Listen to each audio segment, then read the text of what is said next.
আমি আল্লাহ এই মাসে এই কোরআনে কারীম নাযিল করলাম। কেন? প্রথম কারণ হুদাল লিন্নাস, মানুষকে এটা পথ দেখাবে।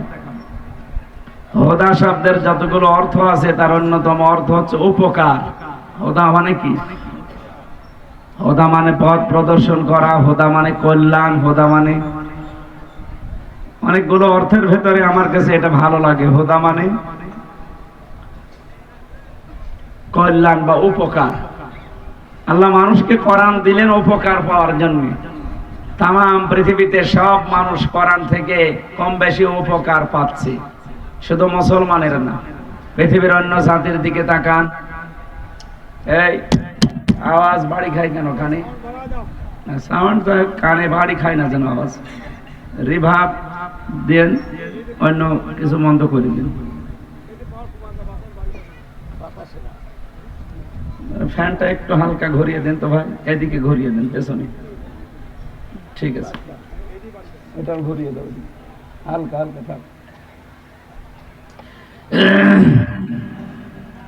এই আয়াত থেকে যেটা আমরা প্রথমে পেয়েছি, তামাম দুনিয়ায় এখন প্রায় ৪৫০০ ধর্মের লোক বাস করে। কত? ৪৫০০০। আমরা হয়তো ৮-১০টা চিনি, এর উপরে বাকি চিনি না। পৃথিবীর যে কোনো জাতির মানুষেরা আল্লাহর কোরআনে কারীম থেকে যতটুকু নিয়েছে ততটুকু উপকার পেয়েছে। আপনি ইহুদি, খ্রিস্টান, বৌদ্ধ, অন্যান্য জাতি, তারা কোরআনে কারীম থেকে কয়েকটা জিনিস আমরা নিতে দেখেছি। পারিবারিক জীবনে তারা বিয়েটা নিয়েছে। এই জন্য বিবাহ শাদী যদি না থাকতো পৃথিবীতে বসবাসের অযোগ্য হয়ে যেত। কি কথা বুঝতেছেন? ২ নম্বরে তারা রাজনৈতিক ভাবে কোরআনে কারীম থেকে কিছু নিয়ম নিয়েছে। সূরা নিসা ৩৪ নম্বর আয়াতের প্রথম অংশে আপনি এটা পাবেন। খেয়াল করে মিলাবেন আমাদের দেশের সাথে। রব্বুল আলামিন বলেন, আর রিজালু কাওয়ামুনা আলান নিসা। পৃথিবীতে পুরুষ মানুষকে আমি বানিয়েছি নেতৃত্ব দেওয়ার জন্য, আর মেয়েদের বানিয়েছি তাদের আজ্ঞাবহ। অথচ এটা পুরা উল্টিয়ে ফেলেছি আমরা। কিন্তু যারা এটার ধ্বনি ছড়ায়, তামাম দুনিয়ায় যারা সবক দিয়ে বেড়ায় নারী পুরুষের সমান অধিকার। আপনি আমেরিকার দিকে তাকান, ২৩৬ বছর হয়ে গেল। এই ২৩৬ বছরে আজ পর্যন্ত কোন মহিলাকে তারা প্রধানমন্ত্রী বানায়নি। কি এই যে এবারও ডোনাল্ড ট্রাম্পের মতো একটা মাতাল না, সবসময় টাল হয়ে থাকে, এই লোকটাকে তারা প্রধানমন্ত্রী বানিয়েছে। এখানে কমলা হ্যারিসের মতো এত বড় একটা শিক্ষিতা মেয়েকে তারা দায়িত্ব দেয়। এর একটা তাফসিরে আমি হাদিস পেয়েছি, নবীজি বলেন, লা ইউফলিহা কওমুন আল্লাহু আমরাহুম ইমরাতুন। নবীজি গ্যারান্টি দিয়েছেন কখনো ওই জাতি সফল হতে পারে না। শুধু পারে না তা না, পারছে না, পারবেও না। ইউফলিহা এটা মোজারে, বর্তমান ভবিষ্যৎ, প্রেজেন্ট ফিউচার, এর আগে লান এসেছে। নবীজি গ্যারান্টি দিচ্ছেন কখনোই হচ্ছে না, হবে না। যে জাতি তার নারীকে নেতৃত্বের আসনে বসিয়ে রেখেছে। আমেরিকা হয়তো কোরআনের এই আয়াত, এই হাদিস বিশ্বাস করে না, কিন্তু তারা মানতেছে, উপকার পাচ্ছে। আজ তারা পৃথিবীতে দাঁড়িয়ে গেছে এই একটাই কারণে, তারা জাতে মাতাল হলো তাহলে ঠিক আছে, আর আমরা জাতেও মাতাল তাহলেও মাতাল। আজ ৫৪ বছর হয়ে গেল। বলেন তো, আমাদের দেশে দায়িত্ব পালন করেছে প্রধানমন্ত্রী হিসাবে, রাষ্ট্রপতি হিসাবে, এই দেশে নারী না পুরুষ? বেশিরভাগই নারী। তার মানে নবীজির এই কথা আমরা যতদিন না মানতে পারি ততদিন পর্যন্ত এই বাংলাদেশে মানুষ আমরা যাই করি সফল হওয়া সম্ভব না। সফল হওয়ার জন্য 5টা গুণ সূরা বালাদের ভেতরে পাবেন। কয়টা? Must be. এই 5টা গুণ যদি কোনো ব্যক্তি, কোনো পরিবার, কোনো সমাজ, কোনো রাষ্ট্র, কোনো দল গ্রহণ করতে পারে, আল্লাহর কোরআন সূরা বালাদ গ্যারান্টি দিচ্ছে তারা সফল হবে। আমি যতটুকু মিলিয়েছি এই 5টা গুণ, এই দেশে যারা একামতে দিনের দায়িত্ব পালন করে তারা এগুলো সব সামনে পালন করার জন্য 100 ভাগ চেষ্টা চালাচ্ছে। যেহেতু কোরআনে কারীম থেকে তারা নিয়েছে এই তথ্যটা, এই সবকটা, আর আমার বিশ্বাস কোরআন থেকে কিছু নিলে কেউ ঠকবে না। খ্রিস্টানরা যদি না ঠকে দুনিয়ার হিসাবে, আমরা মুসলিম দাবি করে কোরআনে কারীম থেকে সফল হওয়ার এই 5টা টিপস যদি নিতে পারি, আমরা ঠকে যাব? বলেন। ফাক্কু রাকাবা আও ইতআমুন ফি ইয়াউমিন যী মাসগাবা ইয়াতীমান যা মাকরাবা আও মিসকিনান যা মাতরাবা সুম্মা কানা মিনাল্লাযীনা আমানু ওয়া তাওয়াসাউ বিস সাবরি ওয়া তাওয়াসাউ বিল মারহামা। কয়টা গুণ বললাম? বলেন বলেন। এই 5টা গুণের অধিকারী যারা দুনিয়ায় হবে, উলাইকা আসহাবুল মাইমানা। আমরা আজ বাংলাদেশে অনেককে বামপন্থী এই ঘোষণা দিয়ে নিজেকে আনন্দিত মনে করে যে আমি আনন্দ পাচ্ছি। না, বামপন্থী পরিচয় দেওয়া এটা জাহান্নামী মানুষের কালচার। বাংলাদেশে পরিচয় যেন কেউ বুঝে শুনে দেবেন না। আপনি ডানপন্থী না বামপন্থী? বামপন্থী যারা, ওরা বিনা হিসাবে বিনা বিচারে জাহান্নামী। এরা হচ্ছে নারের অধিকারী। কিসের? বলেন বলেন। নার মানে আগুন। আর আরেকটা শব্দ আছে এর পাশাপাশি, নুন আলিফ র, নার। আর নুন ওয়া র, নূর। নূর মানে আলো। কোরআনে কারীমের 55টা নাম আছে, তার ভেতরে একটা নাম নূর। কদ জাআকুম মিনাল্লাহি নূরু ওয়া কিতাবুম মুবিন। অবশ্যই আল্লাহর পক্ষ থেকে তোমাদের কাছে এসেছে স্পষ্ট কিতাব, নূর। এখানে যেহেতু আলেম আছে তাদেরকে বলছি, অনেক মানুষ মনে করে এই এলাকায় হয়তো এগুলো এখনো প্রচার হয়নি বা চর্চা নেই, এগুলো চট্টগ্রাম বিভাগে বেশি। ওরা গরম সুন্নি, ঠান্ডা সুন্নি, মিঠা সুন্নি নাম নিয়ে নবী নূরের তৈরি না মাটির তৈরি এই নিয়ে ফতোয়াবাজি করে ওরা দলই আলাদা করে ফেলে। এই কথা বলে দেখেন। আল্লাহ বলেন অবশ্যই আমার পক্ষ থেকে এসেছে নূর, স্পষ্ট কিতাব। শব্দ যদিও দুইটা, জিনিস একটা। শিক্ষক জিজ্ঞাসা করছে, বিভিন্ন জায়গায় বিভিন্ন রকমের হয়ে ওঠে, কিন্তু জিনিস এক। কি বলতো এটার নাম? একজন বলছে চুল। কি চুল বিভিন্ন জায়গায় ওঠে শরীরে, কিন্তু জিনিসের নাম কি? যতই আলাদা আলাদা বলেন, আসল তো নাম চুল। মাথায় থাকলে হয় চুল, চোখের উপরে থাকলে হয় ভরু, আরেকটু নিচে নামলে পাপড়ি। এই যে চোখের পাপড়ি বলে না, আরেকটু নিচে নামলে গোপ, আরেকটু নিচে নামলে দাড়ি, আর নিচে নামা যাচ্ছে না। জিনিস তো সব একই, নাম আলাদা আলাদা। এই কথা বলেন না কেন? এই যে নদী, আপনাদের পাশে নদীর নাম কি? পদ্মা। আপনি যমুনা সেতু যেখানে তৈরি হয়েছে ওটার নাম কি? যমুনা। যেখানে পদ্মা সেতু তৈরি হয়েছে ওই যে ওটার নাম কি? মাওয়া ঘাট। এক একটা জায়গায় এক একটা নাম, কিন্তু সবগুলো আসলে কি? নদী। বলেন তো কি নাম? কি কি বুঝলেন এখান থেকে? বলেন তো। নাম যতই আলাদা আলাদা জায়গা থাক, জিনিস তো এক। এখানে যে নূর আর কিতাব দুইটাই এক, এটাতে দুইটাই এক, তার প্রমাণ কি? এর পরের আয়াত আল্লাহ রাব্বুল আলামিন বলেন ইয়াহদি বিহিল্লাহ। এখানে বিহি এক বচন, আল্লাহ বহু বচন বা দ্বিবচন দিতে পারতেন। উপরের আয়াতের শব্দে যদি দুইটা জিনিস আল্লাহ মিন করতেন, তাহলে পরের আয়াতে ব্যাখ্যা দিতে গিয়ে বলতেন দ্বিবচন, ইয়াহদি বিহিমা। কি কি কথা বলেন না কেন? আল্লাহ এক বচন দিয়ে ইয়াহদি বিহিল্লাহ, এইটার দ্বারাই আল্লাহ হেদায়েত করেন। কোরআন শরীফ একটু বুঝে চিন্তা ভাবনা করে পড়লে কিন্তু মানুষ সঠিকটা পেয়ে যায়। ওই কোন বাবা কি বলেছে ওই দিকে শুধু দৌড়ায়, তো এই জন্য আসল জিনিস বের করতে পারেন। এত বড় বড় আলেম তারা, নামের আগে মুফতি, মুহাদ্দিস, আল্লামা লিখা, কেন এই শব্দ নিয়ে একটু চিন্তা ভাবনা করা যায় না? আমার আলোচনা ওইটা না, আমি একটু টাচ দিলাম শুধু। তাহলে নবীজিকে নূর বলে যারা চালিয়ে দেন, তার সম্মান আপনি বাড়ান না, তার সম্মান আরো কমে যায়। কারণ এই যে আলো, নূর, এর ভেতরে কমপক্ষে দুইটা জিনিস পাবেন। কয়টা? কি কথা বলছে না কেন? নেগেটিভ আর পজিটিভ। নবীকে যদি আল্লাহ নূরের তৈরি, আমরা বলি নূরের তৈরি, নবীকে নূর দিয়ে যদি আল্লাহ বানাতেন, ওনার ভেতরে সর্বোচ্চ দুইটা জিনিস পাওয়া যেত। আমরা যারা নবীকে মাটির তৈরি বলি, তারা নবীর সম্মান আরো বাড়িয়ে দিয়েছে, কারণ আল্লাহ নিজে জানিয়েছেন। সূরা সাদের ভেতরে আছে, ওয়াইদ ক্বালা রাব্বুকা লিল মালাইকাতি ইন্নী খালিকুম বাশারাম মিন তিন। আল্লাহ রাব্বুল আলামিন বলেন, স্মরণ করো ওই সময়ের কথা যখন আমি ফেরেশতাদেরকে বলেছিলাম, ইন্নী খালিকুম বাশারাম মিন তিন, আমি মানুষ বানাতে চাই মাটি থেকে। অবশ্যই আমি মানুষ বানাতে চাই কি থেকে? বলেন বলেন। নবীজি কি মানুষ ছিলেন না? নবী যে মানুষ ছিলেন তার প্রমাণও তো আল্লাহ কোরআনে দিয়েছেন, কুল ইন্নামা আনা বাশারুম মিসলুকুম। হে নবী বলেন, আমি তোমাদের মতো মানুষ, পার্থক্য এতটুকু, ইউহা ইলাইয়া, আমার কাছে ওহী আসে, তোমাদের কাছে আসে না।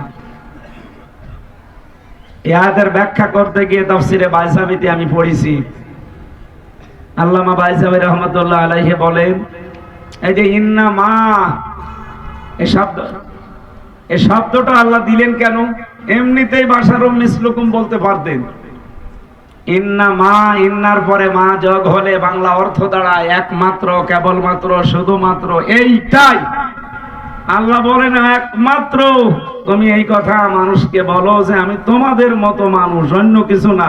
আমি ফেরেশতাও না, আমি নূরের তৈরিও না। আল্লাহ আমাকে বানিয়েছি তোমাদের মতো মানুষ করে। মানুষ কি দিয়ে তৈরি? ওই যে সূরা সাদের আয়াত বললাম, এই আয়াতের ব্যাখ্যায় আর একটা হাদিস, লম্বা হাদিস এসেছে। যেদিন নবীজি মেরাজে যাবেন, হযরত আদম আলাইহিস সালামের সাথে দেখা হয়েছিল। তিনি বলেছিলেন, ওয়ালাদুন সালিহুন ওয়ালাদুন নাবিয়্যুন, হে আমার নেককার সন্তান, নেককার নবী। আদম আলাইহিস সালাম কিসের তৈরি? বলেন না কেন? উনি যে মাটির তৈরি, এখানে কোনো সন্দেহ আছে? উনি বললেন ওয়ালাদুন সালিহুন ওয়ালাদুন নাবিয়্যুন, হে আমার নেককার সন্তান, নেককার নবী। শব্দ দুইটা বললেন।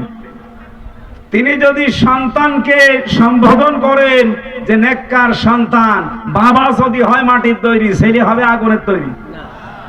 কোন পাগলে কি বলে আপনাদেরকে? এই শব্দগুলো একটু চিন্তা ভাবনা করে পড়লে এই মানুষগুলো সব আহলে সুন্নাত ওয়াল জামাতের আকীদায় চলে আসার কথা। কিন্তু নিজেদের স্বার্থ সিদ্ধির জন্য আজ বিভিন্ন জায়গা থেকে তারা কিমি খেয়ে উল্টাপাল্টা ফতোয়া দেয়। আমি যে আয়াতগুলো দলিল দিলাম, হাদিস দিয়ে বললাম, এর বাইরে আর কিছু বলার নেই। আমার কথা ছিল, আপনি যদি ওই 5টি গুণ অর্জন করে সফল হতে পারেন, আপনি ডানপন্থী হবেন। আপনাকে আমার আল্লাহ নূর দিয়ে কোরআনে কারিমের মাধ্যমে তার বানানো বাগান জান্নাতে পৌঁছিয়ে দেবে। পক্ষান্তরে 5টি গুণ যারা অর্জন করে না, এই মানুষগুলোকে দুনিয়ায় বামপন্থী হিসাবে, এর পরের আয়াতে দেখবেন আছে, এই মানুষগুলো বামপন্থী হতভাগা, যারা নিজেদেরকে বামপন্থী বলে আরো নিজে নিজে আনন্দ পান। পরিচয় দিতে পারলে আপনার কাছে ভালো লাগে। আপনি যেন নিজেই প্রমাণ করে মানুষকে বলেন যে আমি নিজেই জাহান্নামী, আমি বামপন্থী আর আমি জাহান্নামী, কথা একই। কি কথা বলেন না কেন? আমার আলোচনার বিষয় ছিল হুদাল্লিল মুত্তাকি, হুদাল্লিন নাস দিয়ে আল্লাহ এটাই জানাতে চেয়েছেন, পৃথিবীতে যে মানুষগুলো কোরআনে কারিম থেকে কিছু নিতে চায়, অবশ্যই তারা দুনিয়া হিসাবে কিছু না কিছু উপকার কল্যাণ পাবেই।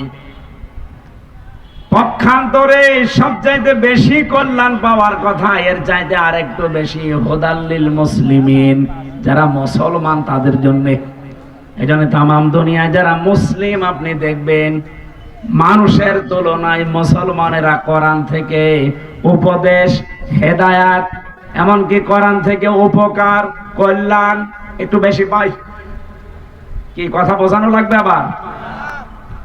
3 নম্বরে আল্লাহ দিয়েছেন হুদাল্লিন নাস, হুদাল্লিল মুত্তাকিন।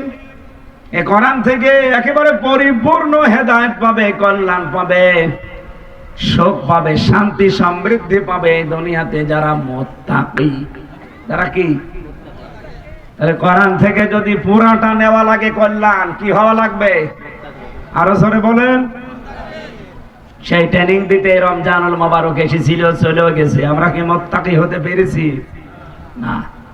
মুত্তাকি হতে হয় যে সমস্ত জিনিসের দ্বারা, ওগুলো আমাদের ভেতরে এখনো তৈরি হয়নি। আমরা সামনে যদি ওই পয়েন্টে আসে, আমরা আপনাকে টাচ দিয়ে জানাবো যে আমরা মুত্তাকি কত দূর পর্যন্ত হতে পেরেছি। আমরা কথা তুলেছিলাম রমজানুল মোবারকের নাম আল্লাহ কোরআনে দিয়েছেন মাত্র একটা মাস। এই মাসে আল্লাহ কোরআনে কারিমের মতো একটা বিশাল কিতাব নাজিল করলেন। 3 নম্বরে এটা মানুষকে হেদায়েত দেওয়ার জন্য আল্লাহ দিলেন। তাহলে হেদায়েতের বর্ণনা দিতে গিয়ে আল্লাহ ধাপ দিলেন কয়টা বলেন তো? 3টা। হুদাল্লিল নাস, হুদাল্লিল মুত্তাকিন আর হুদাল্লিল মুসলিমিন। কেউ হয়তো হালকা পাতলা কিছু পাবে তামাম দুনিয়াতে যারাই মানবে, আর মুসলমানেরা হয়তো আরেকটু বেশি পাবে।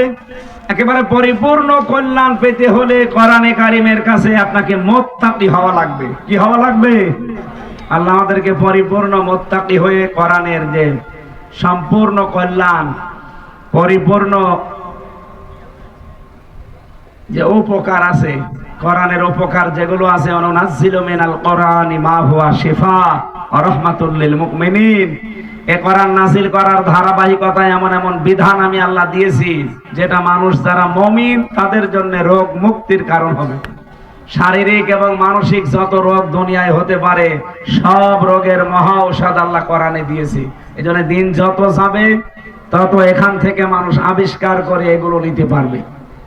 রমজানুল মোবারকে অটোফেজির মাধ্যমে রোজা রাখলে যে উপকার হয়, এটা অলরেডি এখন 2017 সালে বিজ্ঞান প্রমাণ করে দেখিয়ে দিয়েছে। জোরে বলেন সুবহানাল্লাহ। আমরা নবীকে নূরের তৈরি আর মাটির তৈরি এই শব্দটা বোঝাতে পর্যন্ত এসেছিলাম। এই পানে যান, বসেন। 1-1.5 ঘন্টা বসতে পারেন না আপনি? মাঝখানে বসেন। আমার ওয়াজে লাগিয়ে উনি বাড়ি চলে যাচ্ছে। আপনার আগে তো আমার চলে যাওয়া দরকার। হ্যাঁ, সামনে কিছু তথ্য আছে যেগুলো জীবনে এখনো শোনেনি, আসবে সামনে। একটু বসেন। এই কোথায় যাচ্ছেন?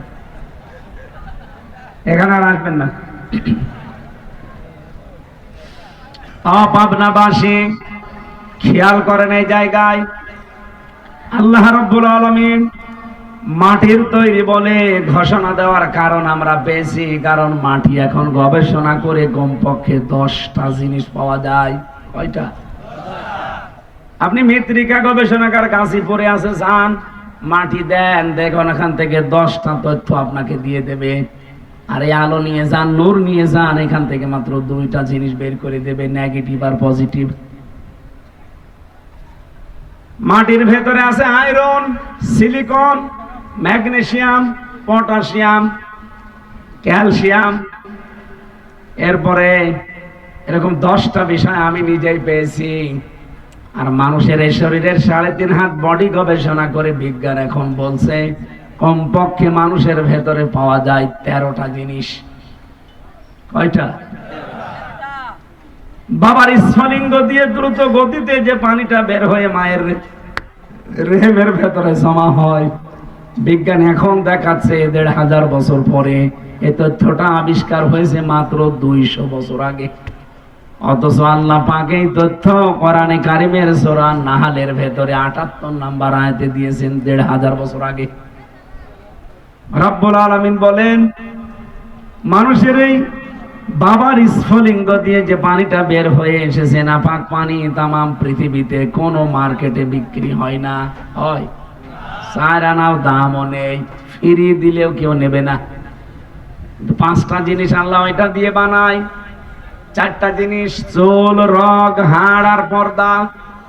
মায়ের যে রেহেমে যেখানে সন্তান থাকে, বাচ্চা দানি বলা হয়, এই জায়গায় আল্লাহ যে নাপাক পানিটা রেখে দিয়েছেন, এখান থেকে আরো 4টা জিনিস বানায়। রক্ত, গোশত, চর্বি আর চামড়া। 4 8টা জিনিস যখন এক হয়ে যায়, 40 দিন এভাবে করতে করতে 6 মাসের ভেতরে বিভিন্ন আকার ধারণ করে। এটা আলাক থেকে মদগা, আলাকা, এভাবে আস্তে আস্তে আমার আল্লাহ বানাতে থাকেন। রব্বুল আলামিন কোরআনে কারিমে সূরা মুমিনুনের ভেতরে ঘোষণা এভাবে দিয়েছেন, 40 দিন এভাবে পাল্টাতে পাল্টাতে 6 মাস যখন হয়ে যায়, আমি আল্লাহ আমার রব নামের কারণে মানুষকে 5টা জিনিস দান করি। ওয়াজআলা লাকুমুস সামআ ওয়াল আবসারা ওয়াল আফইদা ইলা আখিরি আয়াত। শ্রবণ শক্তি, দর্শন শক্তি, বাক শক্তি, আকেল শক্তি আর ঘ্রাণ শক্তি, এই 5টা আমি আল্লাহ নিজে দান করি আমার রব নামের কারণে। যদি একটাও কম দিতাম, দুনিয়ায় আসতে ঠিক কিন্তু পূর্ণাঙ্গ না, অপূর্ণাঙ্গ হয়ে। বলেন তো, আমাদের যদি আল্লাহ দর্শন শক্তি না দিত, আপনার মা আর বাবা নয় 8টা দিয়েছে, 4 চুল, রগ, হাড় আর পর্দা, রক্ত, গোশত, চর্বি আর চামড়া, এই 8টা জিনিস আপনার শরীরের ভেতরে পাবেন। বাকি 5টা জিনিস না হলে আপনি দুনিয়ায় এসে পূর্ণাঙ্গ মানুষ কেউ বলবে না। তার অন্যতম একটা দর্শন শক্তি, দেখা। এটা যদি আল্লাহ না দিত, আপনি আসতেন দুনিয়ায় কিন্তু কানা হয়ে। অনেক কানা আসে না? তার মানে আল্লাহ দর্শন শক্তি তারা দেয়নি। এই বিষয়টা যদি একটু চিন্তা করতে পারতেন, জীবনে আল্লাহকে সেজদা দেওয়া বাদ দিতেন না। কি কথা বললেন না? কুমিল্লাতে একবার খাবার খাচ্ছিলাম, হঠাৎ করে দেখি অন্ধ আমার পাশে বসা, কারেন্ট চলে গেল। আমরা তো চিল্লা পাল্লা করছি, অন্ধ আমার হাত চেপে ধরে বলছে, হুজুর মাত্র 2 মিনিট কারেন্ট চলে গেছে, আপনি চিল্লাচ্ছেন। অথচ 40 বছর আমার জীবনে কোনো কারেন্ট নেই। 40টা বছর হয়ে গেল আমি দেখি না। আমি আগে কিন্তু দেখতে পেতাম। টাইফয়েড হওয়ার কারণে আমার চোখ দিয়ে এটা বের হয়ে গেছে, এই জন্য 2 চোখই নষ্ট হয়ে গেছে। 40 বছর হয়ে গেল আমি কিচ্ছু দেখি না। কই, আমি তো চিল্লালাম না। মাত্র 2 মিনিটে আপনারা সবাই সকলা মানুষ চিল্লান। চিল্লানোর কথা তো আমার। ওই দিন অন্ধ আমাকে আরেকটা তথ্য জানিয়েছে যে আপনারা যারা সকলা মানুষ, দৃষ্টিশক্তি যাদের আছে, ঘুমিয়ে থাকলে আপনারা তো স্বপ্নেও দেখেন না, দেখেন না? কিন্তু যারা অন্ধ, এই মানুষগুলো ঘুমিয়ে থাকলে স্বপ্নেও দেখে না, শুধু একটা আওয়াজ শোনে। কি দিয়েছে আল্লাহ আপনাকে বলেন তো? একটা বললাম শুধু, এখনো তো 5-8টা আছে। যদি আল্লাহ পাক আপনাকে বাক শক্তি না দিত, আপনি কথা বলতে পারতেন না।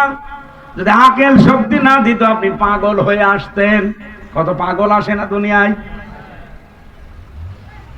যদি দর্শন শক্তি না দিত, আপনি কালা হয়ে আসতেন দুনিয়ায়। আল্লাহ পাক বলেন, এই 5টা জিনিস আমি আল্লাহ দিয়ে 8 5 13টা জিনিস যখন এক হয়ে যায়, আমি আল্লাহকে ফেরেশতারা তখন জিজ্ঞাসা করে যে রে আমরা বানাবো কি? এর আকৃতি এবার তৈরি হবে 6 মাস পরে। এটা কি ছেলে হবে না মেয়ে হবে? গ্যারান্টি দেয় কে? আল্লাযী ইউসাউবিরুকুম ফিল আরহামি কাইফা ইয়াশা। তিনি সে আল্লাহ যিনি মায়ের রেহেমের ভেতরে তোমাদের আকৃতি তৈরি করেন। এই যে ছেলে হবে মেয়ে হবে, সিদ্ধান্ত হামজা দেয় না, দেয় কে? 8 5 13টা জিনিস এক হওয়ার পরে মাটির ভেতরে আমার আল্লাহ মাটির নির্যাস দিয়ে, যেহেতু আমাদেরকে বানিয়েছে সরাসরি মাটি দিয়ে না, সরাসরি মাটি দিয়ে বানিয়েছিল মাত্র একজনকে। কয়জন? কে? হযরত আদম। খালাকাল ইনসানা মিন সালসালিন কাল ফাখর ওয়া খালাকাল জান্না মিন মারিজিম মিন নার। এখানে 2টা তথ্য আছে সূরা রহমানে। মানুষ একেবারে সর্বপ্রথম আল্লাহ যাকে বানিয়েছে ওইটাকে ঠনঠনে মাটি দিয়ে। ফেরেশতা আজরাইল দুনিয়াতে এসে 1 খামসা মাটি নিয়ে যায়। ফিজিলালিল কোরআনে মুফাসসির লিখেছেন তার 1 খামসার ভেতরে মাটি ছিল 40 মণ। ফেরেশতাদেরকে আল্লাহ বললেন বডি বানাও আদমের। তারা বডি বানিয়েছে প্রায় 60 হাত লম্বা, 120 হাত, 36 হাত মোটা। 120 হাত লম্বা, 60 গজ, আর একেবারে 36 হাত মোটা। এত বড় বিশাল দেহ পড়ে আছে, কিন্তু ভেতরে কোনো নড়াচড়া নেই। রব্বুল আলামিন তার ভেতরে নাক দিয়ে একটা রূহ দিয়েছিলেন। রূহ মানে আল্লাহর হুকুম। ওয়ায়াসআলুনাকা আনির রূহ কুলির রূহু মিন আমরি রাব্বি। হে নবী, মানুষেরা যদি জিজ্ঞাসা করে যে রূহটা কি, আপনি বলবেন এটা আল্লাহর হুকুম। এটা কি? আল্লাহ হুকুমটা নাক দিয়ে দিয়েছিলেন। আপনি দেখবেন নাকের ভেতরে যদি কিছু দেন বিড়বিড় করবে। কি? আপনি কিছু দিয়ে দেখেন কোন খড়কোটা বিড়বিড় করবে। তখন হাসি দিয়েছিল। এই যে আদমকে ফেরেশতারা 120 হাত লম্বা করে বানিয়েছে, এর ভেতরে যত খড়কোটা জার্ব গুলো লুকিয়েছিল, হাসি দেওয়ার পরে হযরতে আদমের নাক দিয়ে আল্লাহ যত জার্ব ছিল সব ময়লা মাটি বের করে দিয়েছেন। হযরতে আদম একটু স্বস্তি পেয়েছিলেন ওই দিন, কারণ ভেতরে জার্ব গুলো সব বের হয়ে গেছে। এই স্বস্তি পাওয়ার পরে তিনি একটা শব্দ বলেছিলেন, আলহামদুলিল্লাহ। আল্লাহ এত বেশি খুশি হয়েছিলেন এই শব্দের উপরে, কিয়ামত পর্যন্ত আদমের সন্তান যারা দুনিয়া আসবে তারা যদি হাসি দেয় তারা যেন এই আলহামদুলিল্লাহ বলে। এটা ওয়াজিব করে দিয়েছেন আমার আল্লাহ।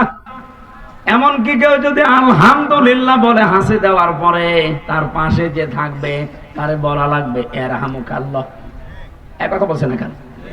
এমনকি তার পাশে যে থাকবে তারে বলা লাগবে ইয়াহদিকাল্লাহ। কেন এত কথা বলা লাগবে? কেন আলহামদুলিল্লাহ, ইয়ারহামুকাল্লাহ, ইয়াহদিকাল্লাহ এত কথা বলা লাগবে কেন?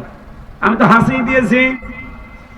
বিজ্ঞান এখন প্রমাণ করছে যে হাসির দ্বারা যতগুলো জার্ম শরীর থেকে বের হয়ে যায়, এটা যদি আপনি ডাক্তার দিয়ে পরীক্ষা করে মেশিন লাগিয়ে বের করতে চান, কমপক্ষে বাংলাদেশের টাকা এখন 60,000 টাকা লাগবে। একবার হাসি দিলে এই উপকার আপনার শরীর থেকে আমার আল্লাহ করে। এই জন্য তো আলহামদুলিল্লাহ বলার নিয়ম। আর পাশে যে থাকবে তার এই জন্য ইয়ারহামুকাল্লাহ বলার নিয়ম। ওর পাশে যে থাকবে সে যেন বলে ইয়াহদিকাল্লাহ। সুবহানাল্লাহ বলতে পারেন না? আমি যে কথাটা এখান থেকে বোঝাতে চাচ্ছিলাম, রব্বুল আলামিন দয়া করে মায়া করে আমাদের এই মাটি দিয়ে আদম আলাইহিস সালামকে বানিয়েছেন। আর আমাদেরকে সরাসরি মাটি দিয়ে না, বানিয়েছেন মাটির নির্যাস থেকে। আপনি মাটির নির্যাসের ভেতরে কমপক্ষে 10টা জিনিস পাবেন। ওই যে যেগুলো বলছিলাম, আধুনিক তাফসীর পাওয়া যায় যুগের জ্ঞানের আলোকে, বাস্তবতার নিরিখে। আপনি এখানে মিনহা খালাকনাকুম, এই আয়াতের তাফসীরে দেখবেন এখানে 10 রকম নাম লেখা আছে। মাটি দিয়ে আল্লাহ আমাদের বানিয়েছেন, মাটির নির্যাস দিয়ে। মাটি বানিয়েছেন কি দিয়ে? কয়টা বললাম? 10টা জিনিস পাবেন। তাহলে 10 মার বাবা দুইজন মিলে দিয়েছে 4 4 8, কত হয়? 18। আর আল্লাহ নিজে দিয়েছেন 5, কত হয়? 23টা জিনিস আমার 3.5 হাত বডিতে আছে। মাটির তৈরি বললে নবীর সম্মান আরো বেড়ে যায়, কারণ 23টা পাবেন আর এটাই পাবেন কয়টা? সংখ্যা হিসাবেও তো আপনার দাম বেড়ে যাচ্ছে। আর হাদিস আর কোরআনের গুলো তো বললামই, সুতরাং এটা রেকর্ড হচ্ছে, তো এই জন্য বললাম। যারা নূরের তৈরি এই শব্দ নিয়ে লাফাচ্ছেন, এ পৃথিবীতে বিশ্ব নবীকে আমার আল্লাহ মানুষ বানিয়ে পাঠিয়েছিলেন, মানুষ তৈরি মাটি দিয়ে। আদম আলাইহিস সালাম যেহেতু ডাক দিয়ে বলেছিলেন ওয়ালাদুন সালিহুন ওয়ালাদুন নাবিয়্যুন, হে আমার আদরে কি নেককার সন্তান, নেককার নবী। বাবা যদি মাটির হয়, ছেলে হবে আগুনের। আশা করছি আপনি বুঝেছেন। তাহলে নূর চাই আমরা। আর যারা কাফের তারা কি চায়? নার। তারা কি চায়? আল্লাহ রাব্বুল আলামিন বলেন, আল্লাহু ওয়ালিয়্যুল্লাযীনা আমানু ইখরিজুহুম মিনাজ যুলুমাতি ইলান নূর। যারা আল্লাহর প্রতি ঈমান এনেছে, আমার আল্লাহ নিজে তাদের বন্ধু হয়ে গেছে। আর আল্লাহ যদি কারোর সাথে বন্ধুত্ব করে, আল্লাহ নিজে তার প্রতি কয়েকটা দায়িত্ব পালন করে। তার প্রথম দায়িত্ব হচ্ছে ইখরিজুহুম মিনাজ যুলুমাতি ইলান নূর। আল্লাহ নিজে দায়িত্ব নিয়ে তাকে অন্ধকার থেকে বের করে আলোর দিকে নিয়ে আসে। এখানে অন্ধকার মানে মানুষের তৈরি করা আইন। এক কথা বলছেন এখানে। অন্ধকার মানে শিরিক, অন্ধকার মানে বেদাত, অন্ধকার মানে কুফর, অন্ধকার মানে জুলুম। এই জায়গা থেকে বের করে ইলান নূর, ইসলামের দিকে, আলোর দিকে, কল্যাণের দিকে, জান্নাতের দিকে ডাক দিয়ে নিয়ে আসে কে? বলেন বলেন, এটাকে যারা তারা নিয়ে আসবে কাদের? আল্লাহু ওয়ালিয়ুল্লাযিনা আমানু, ঈমান যারা আনে তারা যেহেতু আল্লাহর বন্ধু, আর বন্ধুর প্রতি বন্ধুর একটা দায়িত্ব থাকে, আল্লাহ নিজে তখন এটা পালন করে, অন্ধকার থেকে বের করে আলোর দিকে নিয়ে আসে। এই জন্য এই দেশে যারা সত্যিকারের ঈমানদার, আপনি দেখবেন শিরিক থেকে, বেদাত থেকে, কুফর থেকে, জুলুম থেকে, মানুষের তৈরি করা আইন থেকে আল্লাহ নিজে তাদের দায়িত্ব নিয়ে নিজে কর্তা হয়ে বের করে আলোর দিকে নিয়ে আসতেছে। আল্লাযীনা কাফারু, আর যারা কাফের, আউলিয়াউহুম আত-তাগুত, তাদেরও বন্ধু আছে, কিন্তু তাদের বন্ধু হচ্ছে শয়তান। কে? শয়তান। বলেন বলেন, এখন শয়তান যদি কারো বন্ধু হয়, শয়তানের দায়িত্ব নেই? আছে। আল্লাহ যেমন দায়িত্ব পালন করে, শয়তানেরও দায়িত্ব আছে। ইখরিজুনাহুম মিনান নূরি ইলা যুলুমাত, শয়তান তার বন্ধুর প্রতি দায়িত্ব পালন করে, তাদেরকে আলো থেকে বের করে অন্ধকারের দিকে নিয়ে যায়। তাহলে আল্লাহর বন্ধু হলে আল্লাহ কাজ করে, শয়তানের বন্ধু হলে শয়তানও কাজ করে। তাহলে এখান থেকে বুঝলেন না, যারা শয়তানের বন্ধু তাদেরকে আল্লাহর ইসলাম থেকে, নূর থেকে, কোরআন থেকে, জান্নাতের পথ থেকে ডাক দিয়ে নিয়ে যাবে অন্ধকার, মানুষের তৈরি করা আইনের দিকে, জুলুমের দিকে, শিরকের দিকে, বেদাতের দিকে, কুফরের দিকে। আজ একজনের কথা শুনে আমি খুব দুঃখ পেয়েছি। পাপিয়া হারুন সাহেবের স্ত্রী, এই মহিলাকে আমার মনে হয় মুসলমান বলাও ঠিক না। এ বলছে যে আলেম ওলামা যেন কোনদিন ইসলামের পক্ষে, কোন দলের পক্ষে ভোট না চায়। ভোট চাওয়া এটা একটা ইবাদত। সূরা নিসা 58 নম্বর আয়াতে আছে, কোন হুজুর নিয়ে আসবেন, নিয়ে সেখানে বসিয়ে রাখেন। এখানে আমানাত বহু বচন আছে, তাফসিরে ইবনে কি ওটার নাম মারিফুল কোরআন, নিয়ে আসেন বাংলায়, আপনাকে আমি ভয়ও কাটতো, ওখানে লেখা আছে ইন্নাল্লাহা ইয়া'মুরুকুম আন তু'আদ্দুল আমানাতি ইলা আহলিহা, অবশ্যই আল্লাহ তোমাদের সবাইকে নির্দেশ দিয়েছেন, আমাকে না, কুম বহু বছর, সবাইকে নির্দেশ দিয়েছেন তোমাদের যাবতীয় আমানত তাদের প্রাপকের কাছে পৌঁছিয়ে দাও। এখানে প্রায় 8-9টা জিনিসের নাম দেখেছি আমি, ভোট, রায়, সমর্থন, এরকম 8-9টা জিনিসের নাম। আপনি যে বলেন যে ভোট চাওয়া যাবে না কোন দলের পক্ষে, ইসলামের পক্ষে, আপনার ঈমান আছে? আপনার ঈমান আছে? এই মহিলা মারা গেলে যেন কেউ জানাজা পড়ায়, ও যদি তাওবা না করে, ওর জানাজাও জায়েজ নেই, ওর স্বামীর জানাজাও জায়েজ নেই, কারণ এই দুইটাই আলেম বিদ্বেষী। এই কথা বলছেন না? আপনি দল করবেন, করেন, কোরআনে হাত দিতে যান কোন কারণে? আপনার পেটে বম মারলে কোরআন মানে কি আপনিও পারবেন, আপনার স্বামীও পারবেন। কোরআন মানে কি আমার মনে হয় ওর স্বামী স্ত্রী দুইজনের একজনও বলতে পারবে না কোরআন মানে কি। কোরআন মানে বহুল পঠিত পাঠ্য। এই পৃথিবীতে সবচাইতে বেশি পড়া হয়েছে কোনটা? বললাম না 4500 ধর্ম আছে, আর 4500 ধর্মীয় গ্রন্থ আছে। আমি বাইরের দেশগুলোতে সফর করি মাঝে মাঝে, এই যে মালয়েশিয়া, ইন্দোনেশিয়া, সিঙ্গাপুর, থাইল্যান্ড, এই সমস্ত অমুসলিম দেশ যেগুলোতে যাই, ওই মানুষগুলো ওদের ধর্মীয় গ্রন্থ যা পড়ে পড়ে সবচাইতে বেশি চিন্তা ভাবনা করে পড়ে কোরআন শরীফ। ওদের বড় বড় লাইব্রেরিতে গুলোতে দেখেছি একেবারে উপরে তুলে রাখা আছে কোরআনের তাফসীর, লক্ষ লক্ষ বই আছে লাইব্রেরি। আমি সেদিন কয়েকটা লাইব্রেরিতে ভিজিট করেছিলাম। আমাদের কুষ্টিয়া ইসলামী বিশ্ববিদ্যালয়ের যে লাইব্রেরি, এরকম কমপক্ষে 20 ডবল হবে। মালয়েশিয়া ইন্টারন্যাশনাল বিশ্ববিদ্যালয় গিয়েছিলাম, ওখানে যে লাইব্রেরি আছে 4 তলা 5 তলা, এরকম মনে হয় 20 ডবল হবে। বই কত আছে আপনার মাথায় ধরবে? বই খুঁজতে হলে কম্পিউটার লাগে, লিখে দেওয়া লাগে কম্পিউটারে যে অমুক থাকে অমুক তলায় অমুক বইটা আছে। তাছাড়া আপনি সারাদিন খুঁজে যাবেন, জীবনও পাবেন না। এতটুকু জায়গা না। এই সবার উপরে তাকিয়ে দেখি আল্লাহর কোরআন ওখানে রাখা আছে। সুবহানাল্লাহ বাড়ি যে বলবে। আমি যে কথাটা তুলেছিলাম, শয়তান যদি কারো বন্ধু হয় তার তো কাজ আছে, সুতরাং যারা আজ বলেন যে কোন দলের পক্ষে, ইসলামের পক্ষে ভোট চাওয়া যাবে না, কেউ যেন না চায়, আপনি মনে করেন, বিশ্বাস করেন, শয়তান আপনাকে দখল করে ফেলেছে। কোরআনের হক কথাগুলো বলতে গেলেই বলে যে জামাতের লোক, শিবিরের লোক, চরমনার লোক। কেন?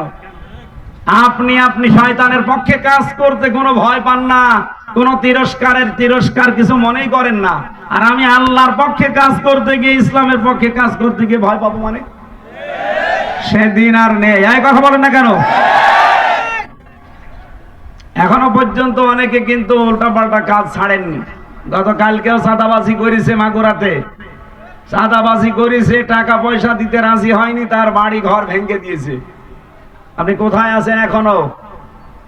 আপনিও দেশের বৈধ নাগরিক, আমিও দেশের বৈধ নাগরিক। আপনাকে টাকা দেওয়া লাগবে? টাকা কি আপনার বাবার টাকা নাকি? হ্যাঁ, কথা বলে না কেন? দেখে আগস্টের 5 তারিখের আগে পেয়েছেন? এটা এখন এপ্রিলের 5 তারিখ চলছে, অলরেডি 8 মাস হয়ে গেছে। কথা বলেন। কেউ যদি আগের মতো ঝামেলা করেন, আমরাও কিন্তু আগের মতো ঝামেলা করব। এই জন্য আপনারাও সাবধান হবেন। নিজের চরিত্রই ঠিক নেই, একটা দাজ্জুস মানুষ, নিজেও দাজ্জুস, বউটাও দাজ্জুস। আর তারা যদি আলেমদের পরামর্শ দেয়, আলেমদেরকে নির্দেশ দেয়, আমার মনে হয় শয়তান পর্যন্ত হাসে এর কথা শোনাতে। আল্লাহ বলুন, উলাইকা আসহাবুন নার, এরাই হচ্ছে জাহান্নামের আগুনের অধিবাসী, হুম ফিহা খালিদুন, চিরকাল সেখানে থাকবে।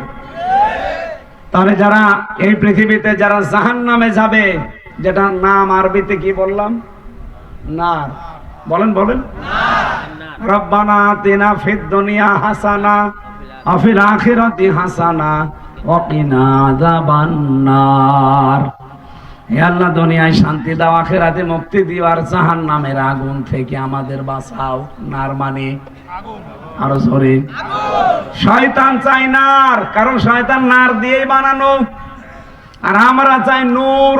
আমরা কি চাই? আরো জোরে। নূর মানে কোরআন। নূর মানে বললাম না 55টা নাম আছে, তার ভেতরে একটা নাম নূর। আমি নূরের ব্যাখ্যা দিতে গিয়ে তো পর্যন্ত চলে গেছি। সেই নূর থেকে কিছু কথা শোনার জন্য আপনারা বসে আছেন। আল্লাহ রাব্বুল আলামিন আজকের তেলাওয়াতকৃত আয়াত থেকে হেদায়েত আকারে কিছু কথা নিয়ে যাওয়ার তৌফিক যেন দান করেন, বলেন আমিন।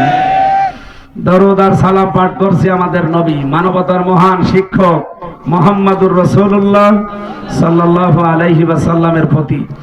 একটা মাত্র আমরা আয়াত পড়েছি। কয়টা? সূরা আহকাফ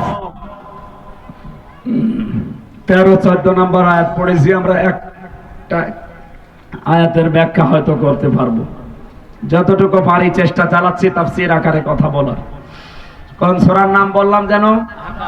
আহকাফ। 35টা আয়াত আছে।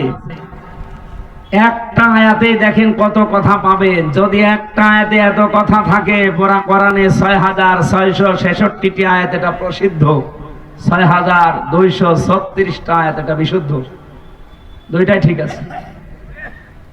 এতগুলো আয়াতে আল্লাহ কত কথা দিয়েছে, কিয়ামত হয়ে যাবে তাও কোরআনের কথা বলে শেষ করা যাবে না।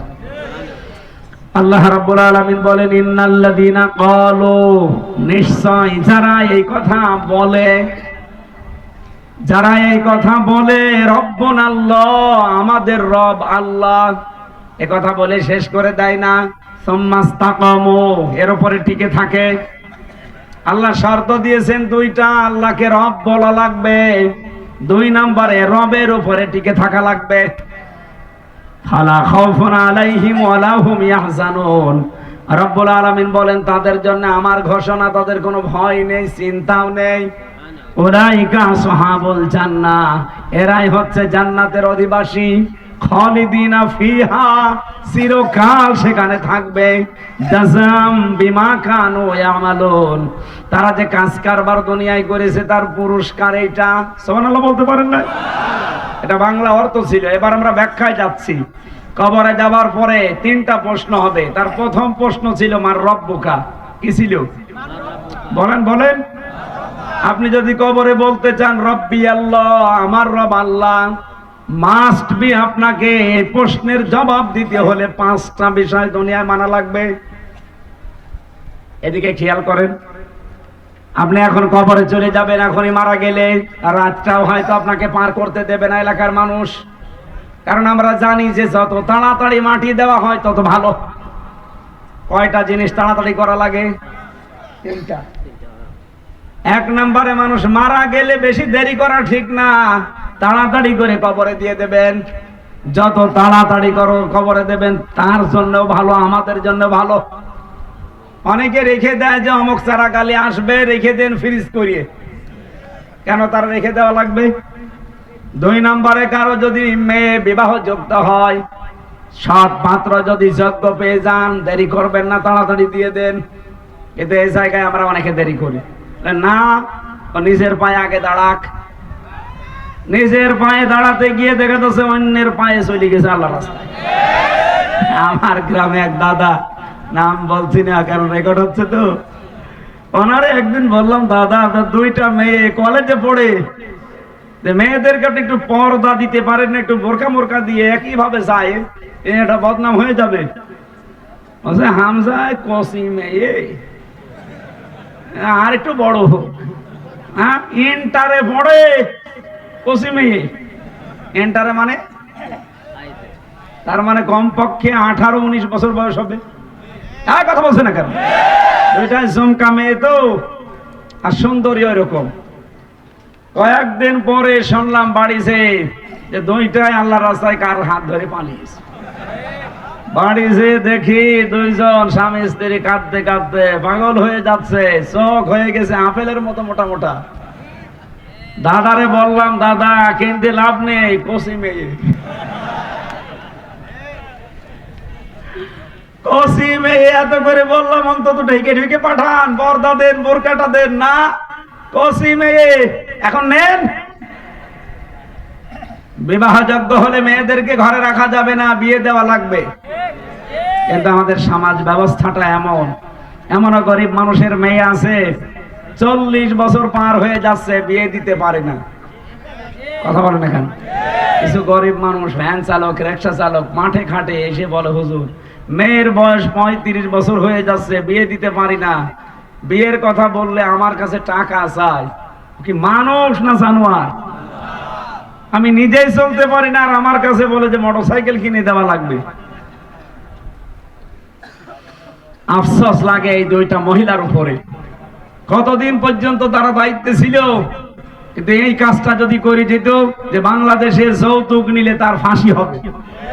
কথা বলেন, এই জেনা ব্যবসার অন্তত কমে যেত। মেয়েদের যে সম্মান মর্যাদা আল্লাহ এবং রাসূলুল্লাহ দিয়েছেন, ওরা যদি নিজেদের মর্যাদাটা ঠিক রাখতে পারত, পুরুষ মানুষ যৌতুক নেওয়া না, যৌতুক দিয়ে বিয়ে করা লাগতো। আমার এখন পানি খাওয়ার দরকার, কিন্তু পানি আশপাশে 1-1.5 কিলো 2 কিলোর ভেতরে নেই, আমার ছাতি ফেটে যাচ্ছে বুকে, পানি খুবই দরকার। দেখলাম এখানে বসে বসে দুইজন ডাব বিক্রি করছে, এক একটা ডাব 500 টাকা। জীবন বাঁচাতে হলে 500 না 1000 টাকা হলেও ডাব কিনে খাবো। বলেন বলেন, মেয়েদেরকে যদি আমরা সত্যি ওইভাবে রাখতে পারতাম, মেয়েদের যৌতুক দিয়ে বিয়ে দেওয়া লাগতো না, ওদেরকে আরো যৌতুক দিয়ে আমার নিজে বিয়ে করা লাগতো। 3 নম্বরে, যদি নামাজের সময় হয়ে যায়, ফরজ নামাজের, তখন আর দেরি করা যাবে না। অনেকে অনেকের জন্য অপেক্ষা করে, না মোড়ল আসতেছে আর একটু দাঁড়ান, সভাপতি আসতেছে। কিসের সভাপতি? কারো জন্য অপেক্ষা করা যাবে না। যদি নামাজের নির্ধারিত সময় এসে যায়, এই 3টা কাজে আপনারা আর দেরি করবেন না।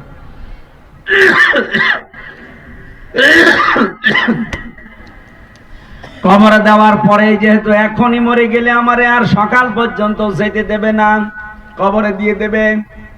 এখন হয়তো রাত 11টা বাজে, 2টার ভেতরে আমারে কবরে আপনারা দিয়ে দেবেন। কবরের প্রথম প্রশ্নই জিজ্ঞাসা করবে, মার রব্বুকা, তোমার রব কি, কে? একথা যদি কেউ বলতেই চান, দুনিয়ার এই প্র্যাকটিক্যাল লাইফে তাকে 5টা প্রশ্নের জবাব জোগাড় করা লাগবে। রব শব্দের 5টা অর্থ আমি পেয়েছি। 1 নম্বরে, রব মানে সৃষ্টিকর্তা। রব মানে ইকরা বিসমি রাব্বিকাল্লাযী খলাক, পড়ো তোমার ওই প্রভুর নামে, রবের নামে, যিনি তোমাকে বলেন বলেন।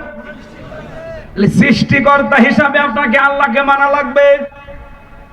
এটা যদি কেউ না মেনে অন্য কাউকে মানেন, আপনি কবরে যেয়ে বলতে পারবেন না রব আমার আল্লাহ। এই পৃথিবীতে এখন মাত্র 200 কোটি মানুষ এই কথা বলে যে রব আমার আল্লাহ, আল্লাহ আমাদের বানিয়েছে। বাকি 610 কোটি মানুষ ওরা বলে না যে আল্লাহ আমাদের বানিয়েছে, ওরা অন্য কাউকে মানে। তাহলে সৃষ্টিকর্তা হিসাবে বাকি 610 কোটি মানুষ কিন্তু আল্লাহ আমাদের সৃষ্টিকর্তা এটা মানে না, বিশ্বাসও করে না। 2 নম্বরে রব মানে আইনদাতা।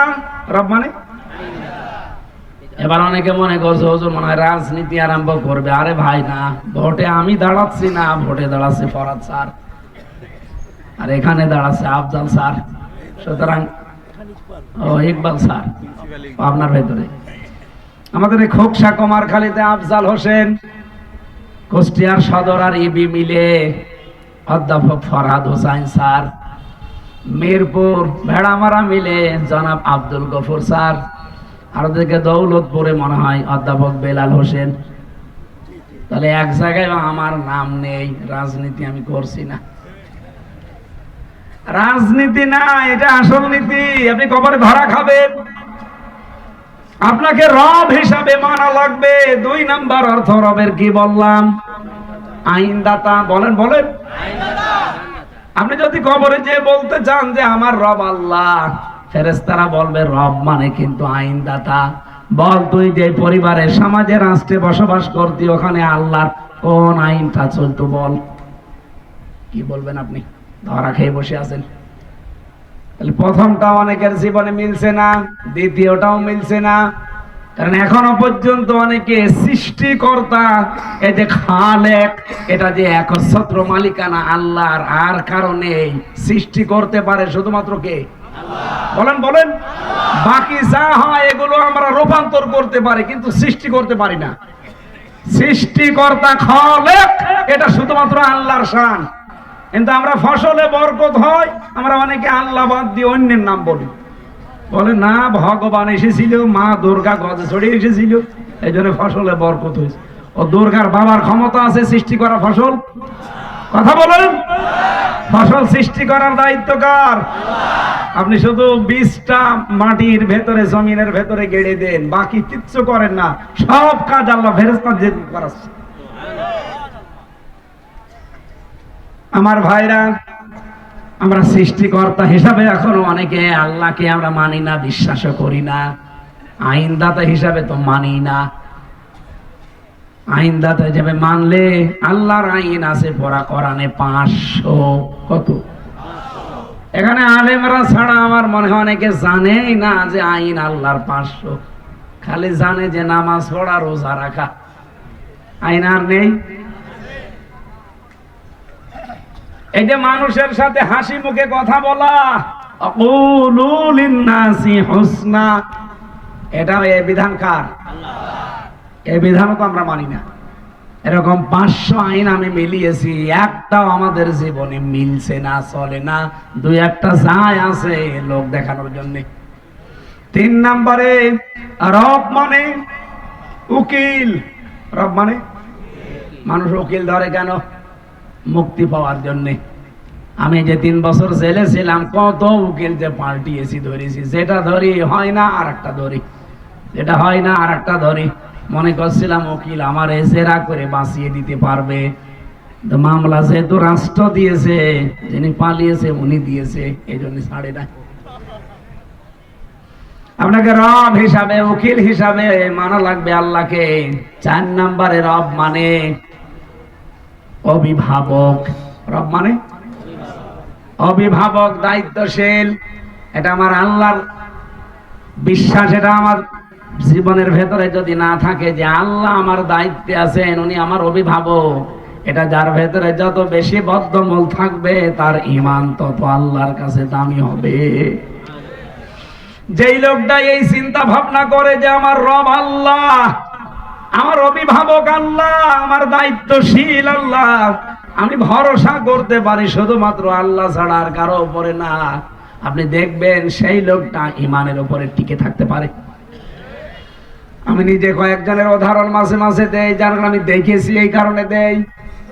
যারা সত্যিই বলেছিল আমার রব আল্লাহ আর এর উপরে টিকে ছিল, তার ভেতরে বাংলাদেশে মীর কাশেম আলী একজন, শহীদ আব্দুল কাদের মোল্লা একজন। এক কথা বলছে না কেন? শহীদ আব্দুল কাদের মোল্লা রহমতুল্লাহ আলাইহি, যেদিন ওনার ফাঁসি হবে, ওনার দায়িত্বে যে কারারক্ষী ছিল, ওই কারারক্ষী আমারও দায়িত্বে ছিল। উনি আমার নিজেই শোনাচ্ছিল, যেদিন ফাঁসি হবে ওই দিন ওনারা যে বলেছিলাম যে স্যার প্রস্তুতি নেন, আপনার পরিবার, স্ত্রী, নাতি নাতি যারা আছে এরা দেখা করতে এসেছে।